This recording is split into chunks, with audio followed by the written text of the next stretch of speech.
Welcome back, Wi-Fi wizards. Well, first off, thanks for joining me. Possibly hit the subscribe button, like button.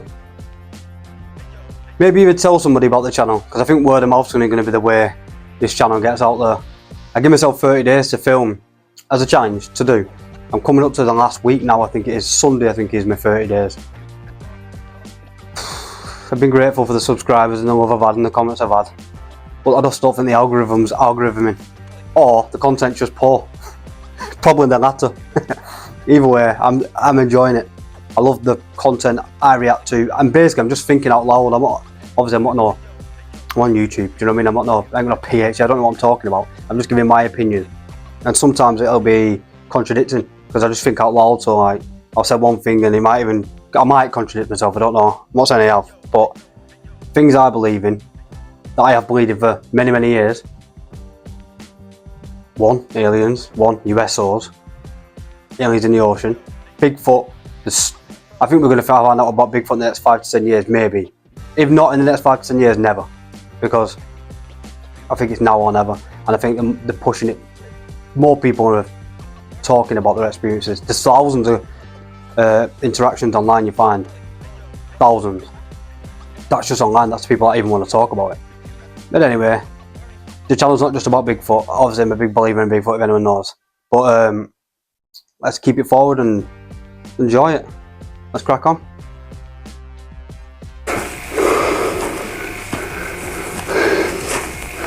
Can't see much up through here. I hear the brush popping and stuff.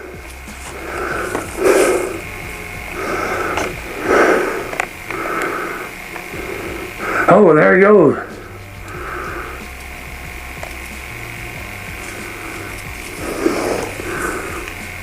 Jesus.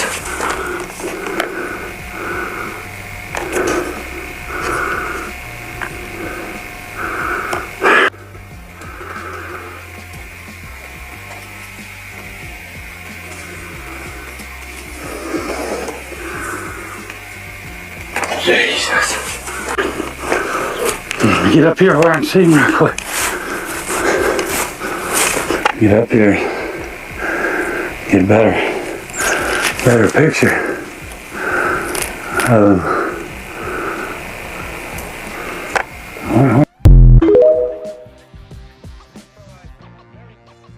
This was 1994, so everything was a spud. You can't just blame it on it was filmed on a spud and a potato and all this.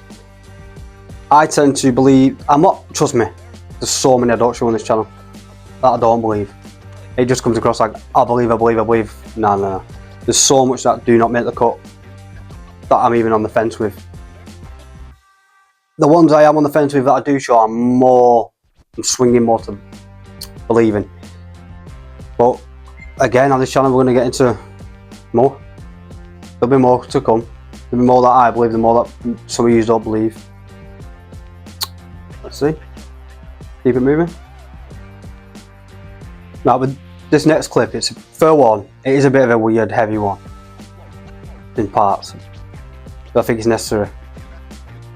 We'll talk about it after the clip. Let's just roll the clip. My words, AI is far more dangerous. Hey Mom, hey Dad, it's me, Ella. Well, a digital version of me, just a bit older. Amazing what technology can do these days, isn't it? All you need are a couple of pictures, like the ones you share on social media, where they can be taken and used by everybody. I know for you these pictures are just memories, but for others, they are data. And for me, maybe the beginning of a horrible future. A future where my identity can be stolen just like that. Where I can go to prison for things that I would never do. Imagine my credit score being destroyed, Dad. Or my voice copied to scam you, Mom. Mom, I'm in trouble. I need you to send me money, please. I don't want to become a meme, humiliated by everyone at school. Kill yourself, you fucking loser. And I certainly don't want this. What you share online is like a digital footprint that will follow me around for the rest of my life. I'm telling you this because I know you love me and would never do anything to harm me. So please, Mom, please, Dad, protect my virtual privacy. See what I'm saying? The message behind it is we're all guilty of it. We all put like pictures of our kids on Facebook and ourselves. Anybody, family members, whether they're young or old, it doesn't matter. Pets, doesn't even matter. But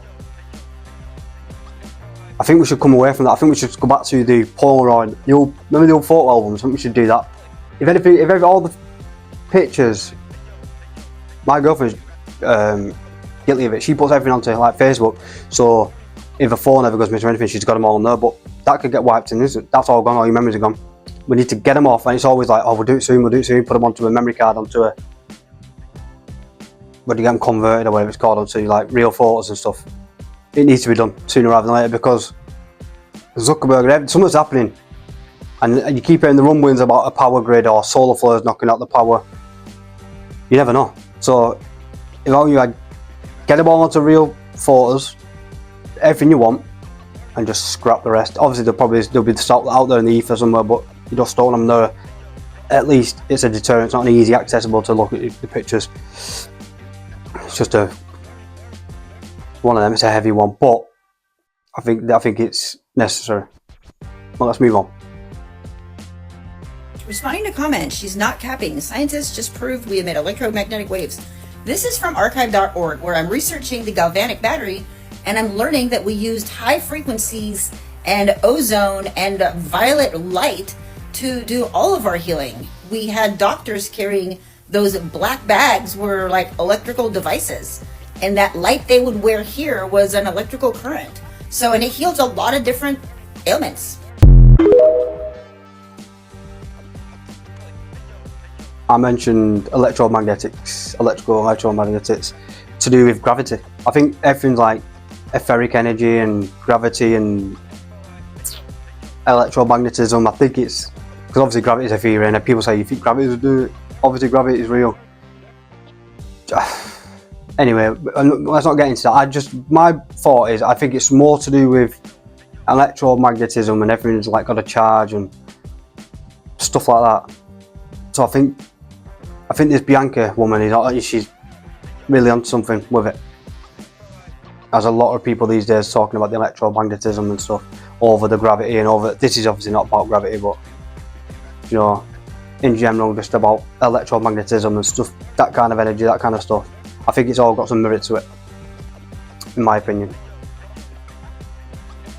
Oh my god, the lizard Illuminati is here and they want to eat your souls. Reptilians who live among us in the shadows and play the world like a stage. But who the hell even are they and how did they get here? Disclaimer, obviously just a theory, may or may not be true, for entertainment purposes only. Now this supposed reptilian race is typically portrayed as a ruling class, one that governs over all of humanity. Similar to one of the OG creation myths of history, the Anunnaki, a version of which story has been retold over and over again throughout the ages. Godlike beings commonly depicted with reptile-like features who descend from the sky, create, intermingle with, and teach humans the ways of civilization, and then enslave them. Also referred to as the Shining Ones, these beings would rule over humanity for thousands of years, occasionally dealing with revolts and uprisings. Eventually, our otherworldly rulers get sick of these rebellions and come up with the genius plan of controlling us from the shadows. Instead of ruling directly over our human slave race, they go into hiding, usually underground, in places like Antarctica or maybe even inside the moon, but that's a theory for another time. They would then appoint specifically bred human-reptilian hybrids from their intermingling who appeared human and would rule over the slave race in the public eye while they, the true masters, pulled the strings from behind the scenes. These hybrids are the shapeshifters, the reptilians among us who look like us but occasionally give us a glimpse of their true selves when we least expect it. They're found among the leaders and celebrities of our world today, rising in prominence through power, fame, charisma, or development of revolutionary products. The presidents, artists, and inventors of our modern modern world whose lineage goes way back to the dawn of civilization. Starting with the earliest kings, emperors, and nobles of our timeline, giving us the illusion of being ruled by our own kind when they're really just lizard people in disguise. Which worked just fine for a couple thousand years, but eventually the working class got fed up with this king-peasant dynamic, so we demanded change.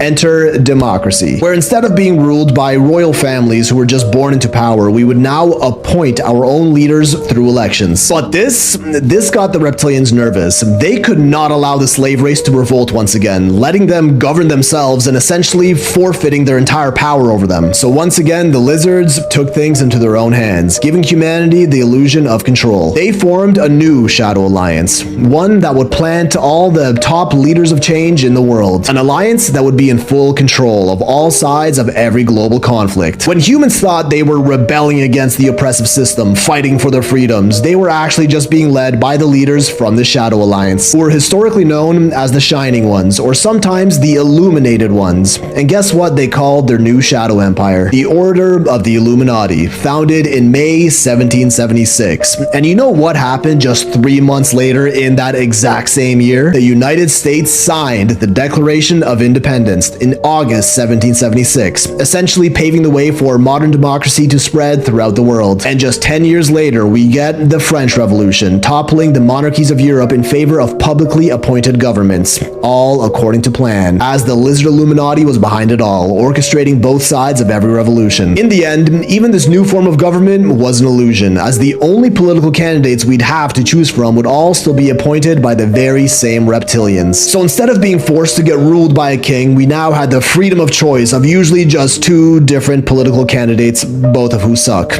Nice. And it wasn't just limited to kings, presidents, and governments, but even celebrities that influence the thoughts and actions of the civilized world. Powerful innovators, businessmen, and bankers who fundamentally changed the way the world operates while downplaying, hiding, and even mocking the idea of their own existence. Ever wonder why Mark Zuckerberg underwent such an intense rebrand lately? Maybe they knew we were catching on. And it is a little odd how many politicians and past presidents are related to each other, with many family tree charts like these pointing out that practically every US president descends from a related family lineage, including the Trumps, Clintons, and Obamas. Meaning, yes, Donald Trump and Hillary Clinton are technically very distant cousins. We see the same thing with celebrities who all too common have direct ties to royal bloodlines. Angelina Jolie descends from the kings of France. Brad Pitt is a direct descendant of England's King Henry II. Ellen DeGeneres is a 15th cousin to Princess Kate Middleton. Hugh Grant of King Henry VII. Brooke Shields from King Henry IV of France. Uma Thurman from the bloodline of King Edward I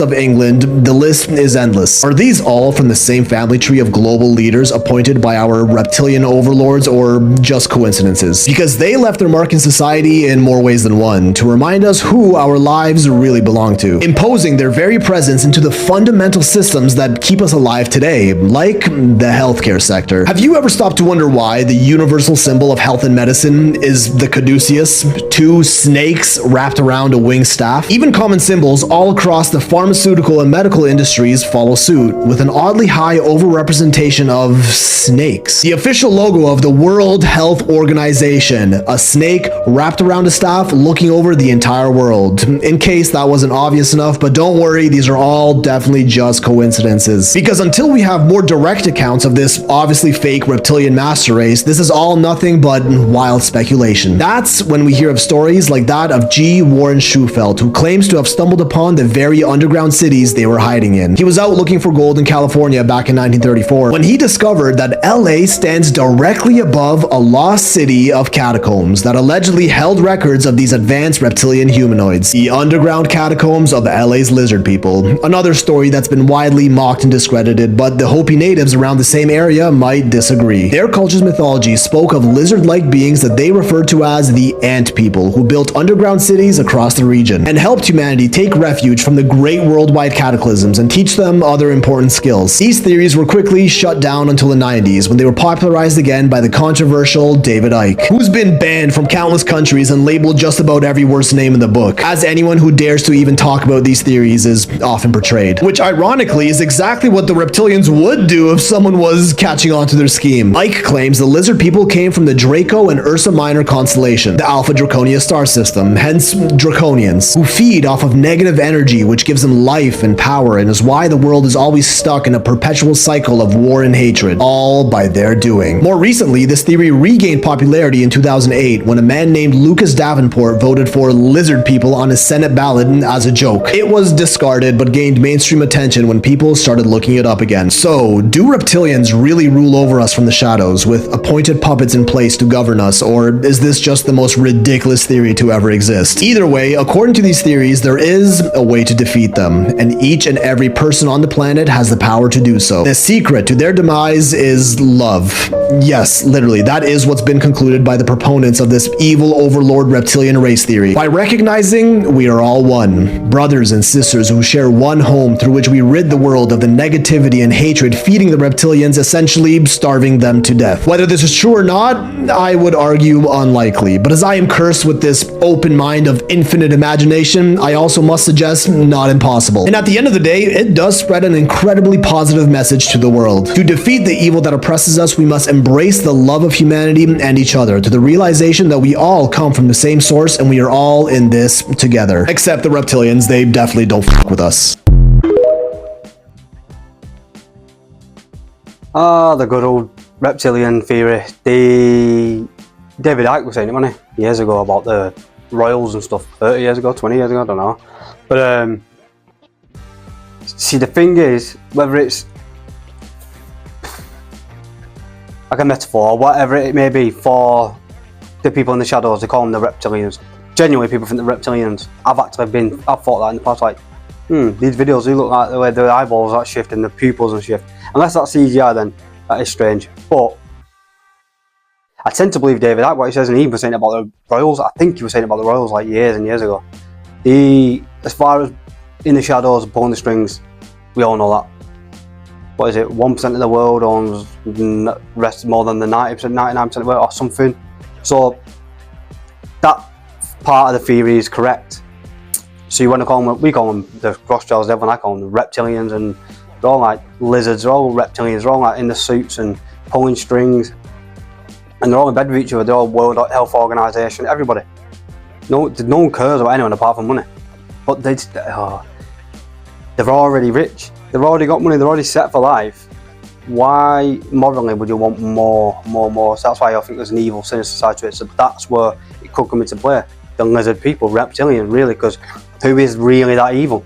Who's not actually like being a serial killer or whatever, who's actually sat at home, normal life, going watching tennis, but then can be that evil, do you know what I mean? So something to that, why they're that evil and it can't just be money, it can't just be power and greed. There has to be an evil underlying, and there's that many of them. They can't all be that evil by chance. There's got to be something. So I don't know, but my boy Phil does it again. Entertaining video, love it.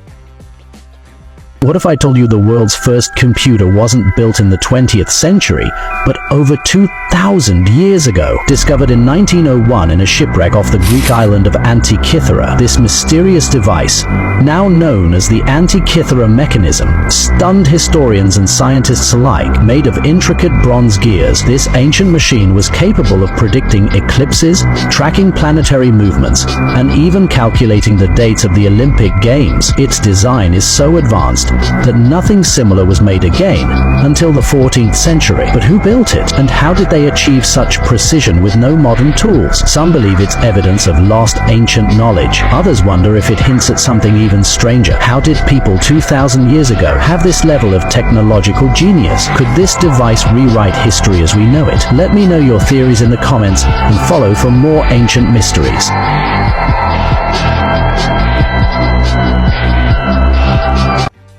So we're running it. I've seen this before, this ancient computer device thing. It's the ancient technology is obviously not what they make out to be. It's not like we're the cleverest, we're the most smart people in the world. Definitely not me. But do you know what I mean? We're not like the most advanced race of humans or human-like people on the race of whoever on this planet so far. There's people back then who were just way advanced. We have just different types of technology. Do you know what I mean? You got slave labour and child labour over there getting all the lithium to get these little supercomputers we have in our pockets. And we think we're advanced. We're not. We've still got slave labour to dig and mine for these little thingies. Isn't advanced. Yeah, we've got a supercomputer in our pockets. It's amazing. But the technology they had back then was, it's like mind-boggling. All the way the buildings and structures all lined up with each other. There was no like gaps. You couldn't put a piece of paper in between them and stuff like that, and the other way online and straight edges and right angles, and the way things line up with the celestial patterns or whatever it may be. Unbelievable technology, we've got to agree on that. And for it to be lost, suppressed, is beyond me. They're giving up for something. Project Bluebeam is coming because they're either losing grip or they're planning the one world government, or they're planning something. They're planning, we're going to come in and serve you type thing. So please, I know this is nothing to do with that, but please just relax. Don't just take what they say for gospel. Think for yourself, use your senses, use your gut feeling, which is scientifically proven to be true. Your gut feeling, do not just fall for what they say, especially when they put it on the propaganda machines. Just listen to similar-minded people like yourself, because it's going to come. Someone said December the 3rd today. I don't know, something was happening December the 3rd, I'm not sure. But it's going to come soon, and they're going to want the full trust of the government. We'll serve you, can't even forget them. Say, nah, it's alright, we're okay. We're adults, we can make our own decisions. You know what I mean? Anyway, I'm on a ramble, I'm on a garden path here. Let's move on. Something very strange is happening on our planet. What is this, y'all? These things are moving really, really fast.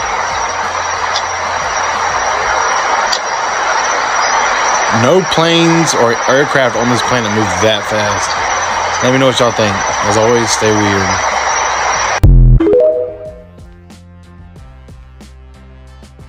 I had to go blue beam, didn't I? It's coming.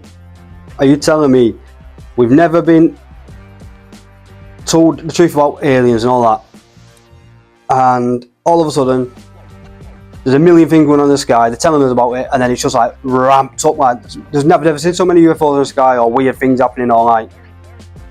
You know, it's like pixels. Do you know what I mean? There's something going on every week, every day. You turn on the supercomputer in your pocket and there's something new. Look at this, like space invaders or something. It's weird. And are you telling me that's all coincidence? It's when it rains it pours, doesn't it? It's all coming now. It's giving up something. Don't be alarmed, relax. The only blue beam point or, and on we go. Dude, I'm telling you guys, it's not a fucking person, bro. Look. What the fuck is that? That's a hiker. No, it's not, bro. That's not a person. That's way bigger than a fucking hiker, bro. Bro, that's not. Oh, fuck, it just disappeared. Oh, shit. What the fuck? Where'd you just go, bro? Nope. This is one I've seen once before. This, I don't know, it does look a bit CGI, but that's what it was a bit entertaining. I could not get it. I could not figure out until I went into the comments of what's he looking at, and I'm looking, and then someone said in the comments, zoom in and look on the left. So as I was zooming in, looking to the left, I just caught something like pretty much straight on. And it looks like I'll zoom in. I'll try and screenshot if I can. It's a bit like grainy and CGI, a bit green screeny, I don't know. But I'll put it in anyway. I'll zoom in, screenshot it, and then show you what it is. Because the real reason I wanted to show it is because nobody could find it. Because every comment saying I can't find it. And it did take a while, but I found it. I'll just zoom in, skip all that. Anyway, just a fun little one. On we go.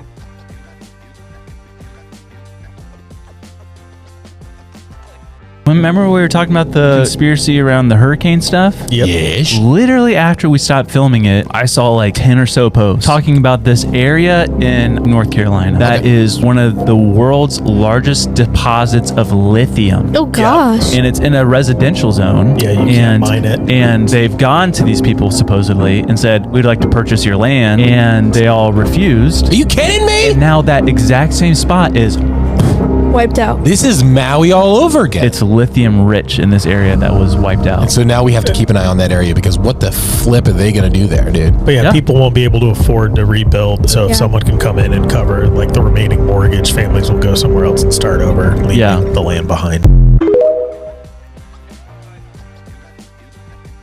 Lithium. Whether you whether it's true with the ask them or do they want to move and all that, whether that's just a bit of exaggeration, still, the lithium deposits there. If that's true and the lithium deposits are there, and they're not helping anyone, that's blatantly obvious. Stopping everyone else from helping and just leaving them, their own people to like just die basically. Starve. Injured. Either way you look at it, it's evil, it's horrible. And there's a reason behind that. It seems to be lithium. Who knows? Do you know why the elite doesn't want you to go to Antarctica? It's said that beneath the Antarctic ice, there are secret bases where advanced experiments and hidden technologies are being carried out. Some even claim there's contact with extraterrestrial civilization, while others believe Antarctica hides entrances to underground worlds or lost civilizations. There are even talks of giant pyramids and advanced technology that could rewrite our history.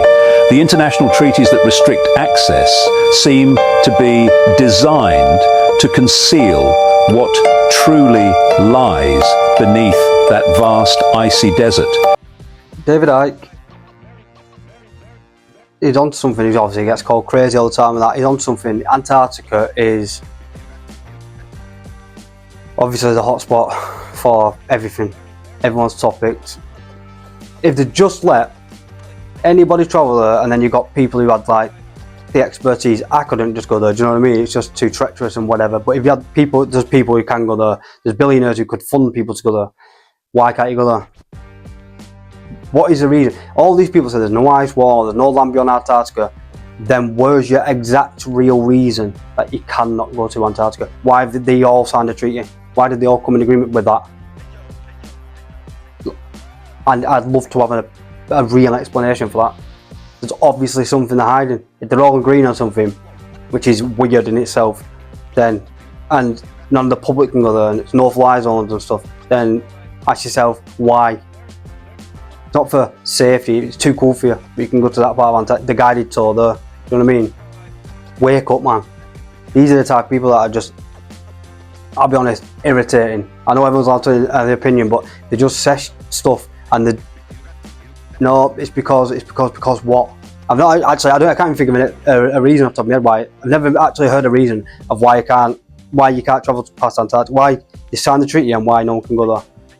I've actually never heard a reason. I think I might have heard someone say it's safety or because you can't. Yeah, of course we can't, because they can and we're not allowed. Anyway, on we go. A hunter claims to have filmed a family of Bigfoot running through the forest, starting with a large male, then followed by a smaller female carrying a child. Is this just an elaborate prank, or could this be a real sighting of the elusive beast?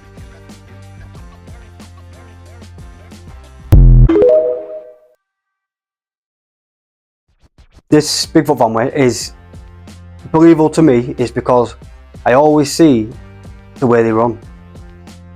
If you look at that, I always try and look at the similar traits between them all, like the way the arms swing, how long the arms are. So obviously anyone can buy a suit, and obviously you could get longer arm suits, obviously, especially in this day and age when everyone knows about the long arms. But what I'm saying is, one, who's got the time to, who could be bothered to do that? Do you know what I mean? Who could really be bothered spending the money? There will be people out there, but why? Weird. But I believe it's true by the way they run. It just looks authentic to me. And that's it. That's my only reason. It looks authentic to me, and I'm biased. Right, on we go. Now I want to show you a piece of quartz crystal in its natural form. Now if we were to examine this carefully, we can see that the quartz crystal has a hexagonal cross section. That is to say, it has 6 sides. Now also, quartz crystal in its natural form has pointed ends. This one doesn't because a primary cut has already been made on this crystal. Now let's take a look at this drawing so that we can determine more about the quartz crystal. There are 2 views. The top view indeed shows us that the quartz crystal has a hexagon shape, 6 sides. While the lower view points out that indeed the quartz crystal in its natural form does have pointed ends. Now, quartz crystal in its natural form cannot possibly be used in oscillator circuits. It must be cut in a specific manner to exhibit its piezoelectric properties.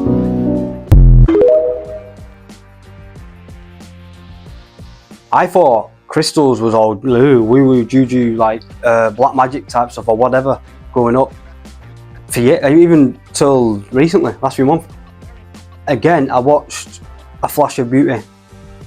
If you haven't seen it, watch it. YouTube, A Flash of Beauty, and one of the women was talking about crystals and like the healing techniques and for anxiety, for stress, for sleep, for everything like that, for whatever they do. And it actually worked. So like I didn't know, like I actually thought it was just like certain people, these outliers that said it. But I googled it and like even the people on Google who discredit everything was like saying, yeah, it's like they have certain qualities to help with certain things, and so basically the work, crystals work. And then if they knew way back then, why are they not being utilised now? Ask yourself. Question everything. Anyway, off we go. Tartaria was everywhere, and history as we know it has been completely fabricated. At first we thought maybe the Dark Ages were just unclear, but it turns out they were invented to push a lot of events further into the past. We realized that it wasn't just small parts of history that might be wrong, everything was made up. One fascinating thing is the architecture we find around the world. In almost every city you'll find ancient Gothic-style buildings with incredibly intricate designs. People look at them and say, oh, that's just how they built things back then, but some of these buildings are absolutely stunning. Think about it, if we lived in a feudal society where everyone was working just to survive, how would anyone have had the time, resources, or motivation to build something so elaborate and that worked the way they did? These buildings weren't just practical structures like free energy generators, they were artistic expressions. They were built to be functional and beautiful, to celebrate what was being created. But we don't build like that anymore. The complexity and beauty of these structures are clues that we didn't live in the same pay-to-survive system we're trapped in now. Tartaria was a global civilization, incredibly advanced and powered by free energy, likely based on etheric energy. It existed up until about 200 or 250 years ago.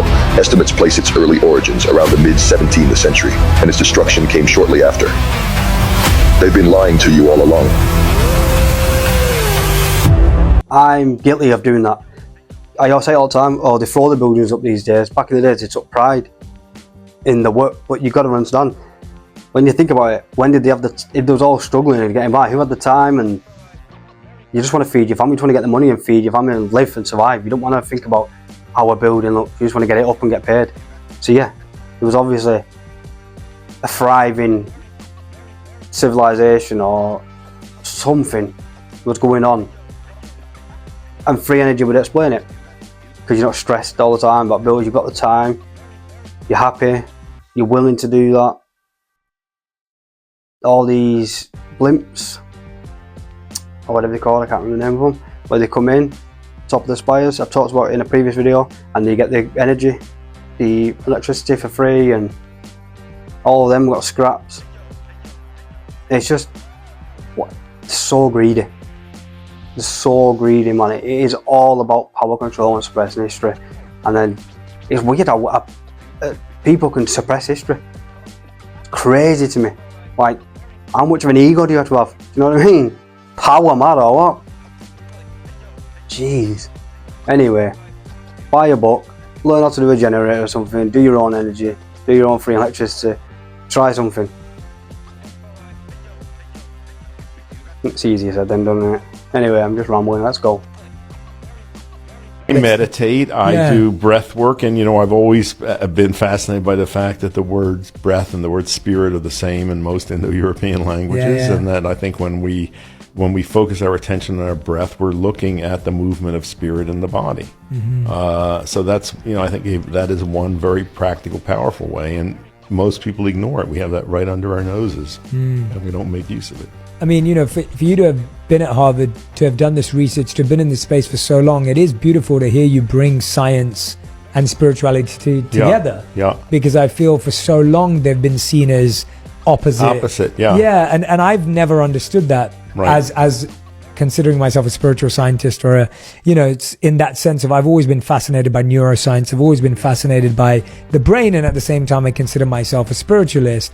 And so hearing you as like a doctor doing all of this medical work, but then finding the spiritual part and the functional part of certain parts of medicine, did you always have that when you were studying? Because obviously you went off to become a doctor. Like, when did that... I think I did always have some of that. Where did that come from? I don't know. I think I was born with it. Right. You know, I can remember always being fascinated by the mind and how it related to the body, and from as far back as I can remember.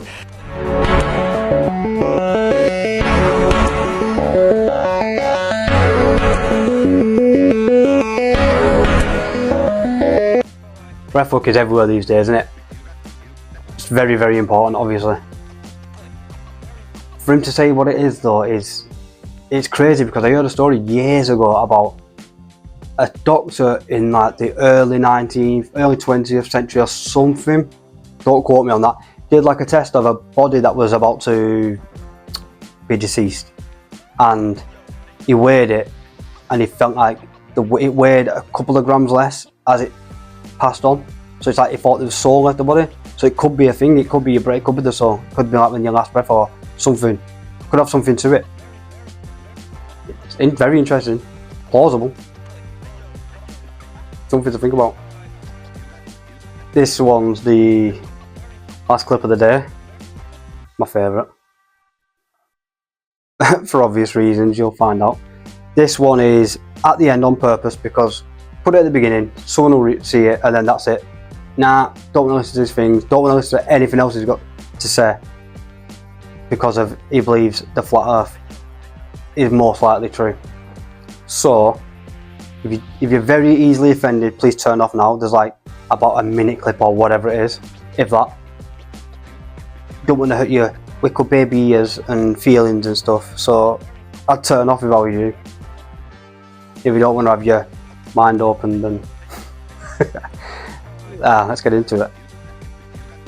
Taken an unexpected turn. The astronauts doing the spacewalks will now be wearing snorkels after the last astronaut who performed a spacewalk nearly drowned when his helmet filled with water. Let's get to... But just my gut inside me said, that's my dive buddy, and I should be with my dive buddy.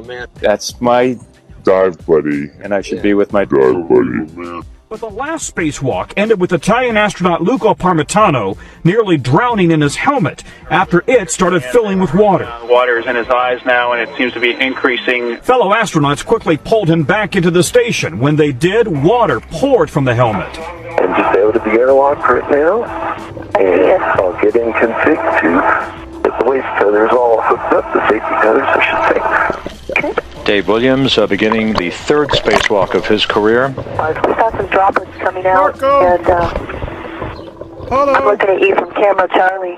Okay. And I saw them go. So the astronaut got water in its helmet.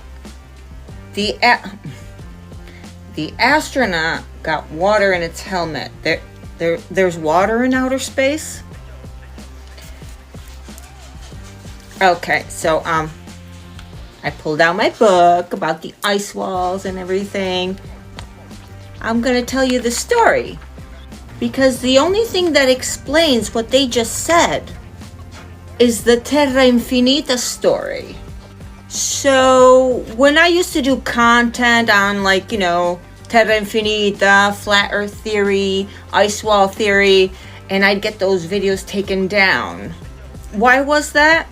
If outer space is made of water, like, was this a gaffe? Was this a joke? Was this satire? Is prank on humanity? They're telling us. Because I didn't want to sound like a kook, but you know, so I've been putting that content under sci-fi fiction, but sounds to me like you guys are talking about the custodians and the ice walls and... Yeah. What? Huh. Guess we ought to start doing content on this just to stay up with the times, right? Basically, this story is like this. We live in the known lands. And what is this Great Dome? Great Dome, also called the end of the known lands, is that which covers and encloses in some way the other known worlds. This is the other book, and it's called The Navigator Who Crossed the Ice Walls. And it's a first account story by the navigator Sir William Morris. The story I'm about to tell you is probably going to change your view, how you see the world. And I know people will find it incredible to believe, but after that the astronaut's helmet was full of water, I can only explain it with something like this. Morris was in the Continental Navy in the Revolutionary War, and he tells this story how on the peaceful night of the surrender in Saratoga, they were sailing through the northern Atlantic Ocean, and they were headed for Charleston Harbor. So you had all of these Navy guys that were telling their stories, anecdotes, things like that, under the moon on their way back home. That's how they were all drinking whiskey and just having a grand old time, relaxing. The war was over. And all of a sudden they start talking about James Cook's voyage, and he was obsessed with crossing the Antarctic, or to better say, crossing the Antarctic Circle. Morris wasn't really interested in this conversation the sailors were having, but when a prominent figure started talking about knowing about it, that's when it got his attention. It was Captain Butler, and he was very respected. He joined this conversation and started telling the other men that it was possible to cross the Antarctic Circle, and he knew how, because there was an opening somewhere in the polar circle. He said that there was an entrance, and he knew where it was. He goes on to say that this passage connects us to other worlds. And he said this seriously, without hesitation. It wasn't a joke. If you'd like to know more about the navigator who crossed the ice walls and what's going on, follow for more. All jokes aside, come on. They train in a pool for space, apparently. It's just complete different atmospheres. Like night and day. Astronauts nearly drowning. Training in the pool, astronauts nearly drowning. Snorkels. Green screens. Astronauts on wires. What am I missing? What am I missing? If this was nothing to do with flat Earth or nothing, if this was like in a court case and it was like the facts of the case, who would you believe? Would you believe that they are not in space, or would you believe that they're in space? Now answer that, and just think: are you just being stubborn, and you just don't want to? You just want to save face with your friends and family or whoever. But it's funny to be to call the flat Earthers member. Oh, what would I do now? Do you know what I mean? It's just cringe, man. Think for yourself. So cringy, man. Anyway, thanks. Thanks. If you've lasted this long, thank you. If you got through that harrowing clip at the end there, then you're so brave. So brave. Go on there. Please like, subscribe, tell a friend, tell a Globetard, tell a Flat Earther, tell whoever you want. Come and join me next time, and I shall see you in the next one. Ciao, ciao.